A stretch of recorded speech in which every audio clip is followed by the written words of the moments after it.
नमस्कार सभी व्यूअर्स को। दोस्तों कैसे हैं आप? आई होप आप सभी ठीक ठाक होंगे। तो दोस्तों आज मैं आपसे एक बहुत ही खास और पवित्र पौधे पारिजात या हार श्रृंगार के बारे में बात करने जा रहा हूँ। दोस्तों जैसे कि आप देख ही रहे होंगे, मैं इस पौधे को रीप्लांट कर रहा हूँ। मेरे पास ये पहले 10 इंच के गमले में था, तो अभी मैंने इसको 15 इंच की बाल्टी जो पेंट वगैरह के बाद रहती है, तो वो उस बाल्टी में इसको शिफ्ट कर रहा हूँ। जैसे कि आप देख रहे होंगे, क्योंकि 10 इंच के गमले में इसके रूट्स जो हैं बहुत ज़्यादा बड़े हो गए थे, तो पौधा अच्छी तरह से ग्रो नहीं हो पा रहा था। तो इसका मतलब इसको अधिक मिट्टी की ज़रूरत थी। अभी मैं क्या कर रहा हूँ, इसके रूट्स को, जो नए रूट्स हैं उनको काट करके मिट्टी के साथ, जैसे कि आप देख ही रहे होंगे, मिट्टी के साथ काट करके और 15 इंच की बाल्टी में शिफ्ट करूँगा। तो दोस्तों पारिजात का पौधा सिर्फ पौधा ही नहीं बल्कि संस्कृति, स्वास्थ्य और पर्यावरण से जुड़ी एक अमूल्य धरोहर है। अभी इस पौधे के धार्मिक महत्व के बारे में कुछ जान लेते हैं। दोस्तों पारिजात, जिसे कि हम हार श्रृंगार, शेफालिका या नाइट जैस्मिन भी कहते हैं, इस पौधे पर छोटे छोटे फूल आते हैं जो कि रात के समय में खिलते हैं और सुबह ज़मीन पर गिर जाते हैं। इसके सफ़ेद फूलों के बीच एक नारंगी रंग की डंडी होती है जो विशेष रूप से बहुत सुंदर इन फूलों को बना देती है, फूलों को आकर्षित बना देती है। जिन भी दोस्तों ने, जिन भी व्यूअर्स ने इस पारिजात पौधे के फूलों को देखा होगा तो उनको पता चल रहा होगा।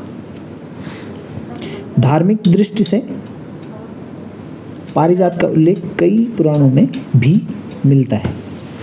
कहा जाता है कि यह पौधा समुद्र मंथन, यानी कि जब देवताओं और दैत्यों के असुरों के बीच बहुत बड़ा युद्ध छिड़ा था, जिसका कि उल्लेख आप सभी व्यूअर्स ने बहुत जगह पढ़ा होगा, उसके बाद लास्ट में समुद्र मंथन हुआ था।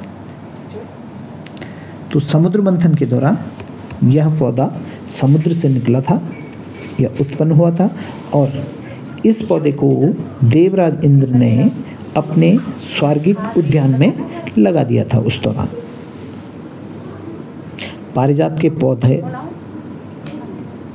भगवान विष्णु और माता लक्ष्मी को यह पारिजात पौधे के फूल को चढ़ाया जाता है, और यह तुलसी पूजा में भी उपयोगी माना जाता है। तो दोस्तों आप देख रहे होंगे, अभी दोनों गमलों का मैं आपको साइज़ बता रहा हूँ। जैसे कि बाल्टी, ये पेंट वाली बाल्टी मेरे को थोड़ा सा बड़ी लगी, और जो पहले ये 12 इंच के गमले में था वो छोटा था। अभी मैं मिट्टी से पेंट वाली बाल्टी में जो है उसके बॉटम में मैंने बहुत सारे 4 या 6 होल्स किए चाकू को गर्म करके, और उसके बाद उसमें ईंट डाली, 1-2 इंच ईंट का लेयर डाला, और फिर अभी ये कंपोस्ट खाद कुछ ऐसे मिट्टी को बना रखा है मैंने, इसी बाल्टी में बनाया था, और उसमें अभी इसको भर रहा हूँ।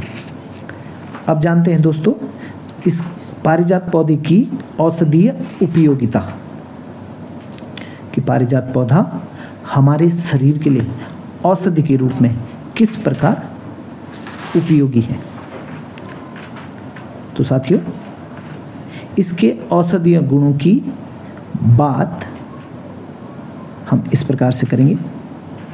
आयुर्वेद में पारिजात के फूल, पत्ते और छाल सभी औषधि के रूप में उपयोग किए जाते हैं।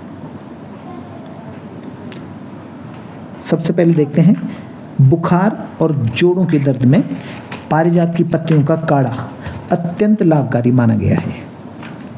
यानी कि यदि किसी भी परिवार में किसी भी जन को यदि बुखार और जोड़ों में दर्द है तो इसके पत्तियों का काढ़ा बनाकर उसका सेवन कर सकते हैं, जो कि बहुत लाभकारी माना गया है।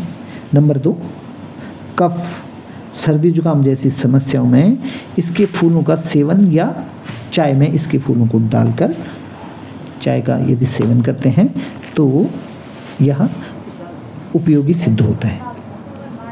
नेक्स्ट यानी कि नंबर 3, यह डेंगू, चिकनगुनिया जैसे वायरल बुखार में प्लेटलेट्स बढ़ाने में सहायक होता है। जिन भी साथियों को गलती से यदि कहीं कभी डेंगू या चिकनगुनिया गलती से हो जाता है तो उस दौरान क्या होता है कि हमारे खून में जितनी भी प्लेटलेट्स हैं उनकी मात्रा कम हो जाती है, तो उसको बढ़ाने में ये मदद करता है। नेक्स्ट यानी कि चौथा नंबर, इसके फूल त्वचा की सुंदरता को बनाए रखने में भी कारगर सिद्ध होते हैं। पांचवा है, इसमें एंटीऑक्सीडेंट और एंटीबैक्टीरियल गुण होते हैं, जिससे यह इम्यूनिटी बढ़ाने में भी मदद करता है। तो दोस्तों आप देख रहे होंगे कि पौधे को मैंने 12 इंच वाली बाल्टी में शिफ्ट कर दिया है और अभी उसके किनारों से थोड़ा सा गैप हो गया था, तो उसमें मैं दोबारा मिट्टी डाल करके और उसको बांस की डंडी की मदद से उन गैपों को फिलअप कर दूंगा। तो साथियों अब इस पौधे के पर्यावरणीय महत्व को समझते हैं। पारिजात का पौधा वातावरण को शुद्ध करता है और अपने चारों ओर सकारात्मक ऊर्जा को फैलाता है। शास्त्रों में भी कहा गया है कि पारिजात का पौधा जहाँ पर भी हो वो अपने चारों तरफ के वातावरण को शुद्ध रखता है और अपने चारों ओर सकारात्मक ऊर्जा को प्रकट करता है या फैलाता है। यह पक्षियों, तितलियों को अपनी ओर आकर्षित करता है, जिससे बायोडायवर्सिटी बनी रहती है। इसके फूल गिरने पर खाद बनने की भी प्रक्रिया प्राकृतिक रूप से होती रहती है। फूल, पत्तियां गिरने पर जो खाद बनने की प्रक्रिया है वो प्राकृतिक रूप से कंटिन्यू होती रहती है। तो दोस्तों अभी आप देख रहे होंगे कि मैंने पौधे को अच्छी तरह से सेट कर चुका हूँ और जो इसके साइडों में एक्स्ट्रा जगह बची हुई थी उसको मिट्टी के थ्रू फिलअप कर रहा हूँ। दोस्तों अभी देखते हैं रीप्लांटेशन यानी कि पुनः रोपण। अब बात करें इसे रिप्लांटेशन यानी कि दोबारा लगाने की प्रक्रिया कैसे की जाती है, जो कि आप वीडियो में भी देख रहे हो। और आमतौर पर पारिजात को कटिंग या बीज से उगाया जा सकता है, लेकिन कटिंग से इसका ग्रोथ ज़्यादा अच्छा होता है। इसे छायायुक्त या आंशिक धूप वाले स्थानों पर लगाया जाना चाहिए। गर्मी बहुत अधिक हो तो पौधे को छाया वाले स्थान पर रख दिया जाए और पौधे को नियमित रूप से पानी देते रहें और ध्यान रखें कि मिट्टी में जल भराव ना हो। अब जल भराव से मतलब है कि जो गमला यानी कि जिस गमले में आपने पौधे को लगाया है उस गमले पर आपने नीचे से और साइडों से होल कर देने हैं, ताकि जितना आप उसमें पानी डाल रहे हो वो आवश्यकता के अनुसार पौधा उसको ले लें और बाकी पानी वो ज़मीन में नीचे गिर जाए। एक बार जड़ पकड़ ले, यदि यह पौधा रीप्लांटेशन में एक बार जड़ पकड़ ले तो यह बहुत कम देखभाल में भी वर्षों तक